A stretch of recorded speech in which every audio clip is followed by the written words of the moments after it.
Son nom apparaît au générique des blockbusters français qui ont dominé le box-office hexagonal ces 2 dernières années.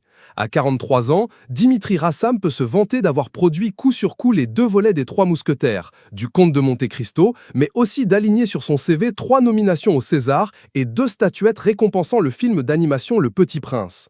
Le producteur de cinéma ne compte pas en si bon chemin. Après 13 jours, 13 nuits, présenté hors compétition au Festival de Cannes cette année, il se dévouera corps et âme à un biopic ambitieux, Dumas, Diable noir de Lajli Les Misérables, consacré à l'histoire méconnue du père d'Alexandre Dumas, esclave né dans les Caraïbes, devenu général de l'armée française sous la Révolution. Dans un récent portrait que lui consacrait Libération, Dimitri Rassam accepte d'évoquer pudiquement sa vie de famille. En visite dans les locaux de sa société de production, nos confrères remarquent au mur plusieurs photos de son père, Jean-Pierre Rassam. Originaire de Beyrouth, ce dernier a marqué de son empreinte l'histoire du cinéma. L'aventurier a produit quelques-uns des fleurons du 7e art, dont Tess de Roman Polanski ou encore La Grande Bouffe de Marco Ferreri.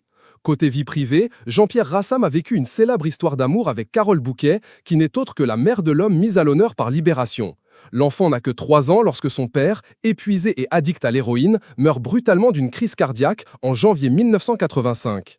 On ne m'a rien caché, mais les faits m'ont été présentés de manière séquentielle, avec le bon tempo. J'ai été très protégé, confie le quadragénaire à nos confrères. Jean-Pierre Rassam repose aujourd'hui au cimetière de Montfort-l'Amaury, dans les Yvelines. Dans ce même article, Dimitri Rassam se souvient des week-ends passés chez son oncle Pal Rassam. L'homme exerce pour sa part le métier de distributeur de cinéma, grâce auquel convergeaient vers la France des films comme Apocalypse Now de Francis Ford Coppola, Amadeus de Milos Forman ou encore Blue Velvet de David Lynch.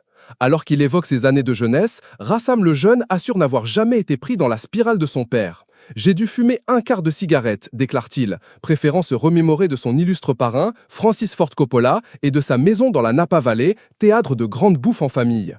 Un manège enchanté qui résonne des rires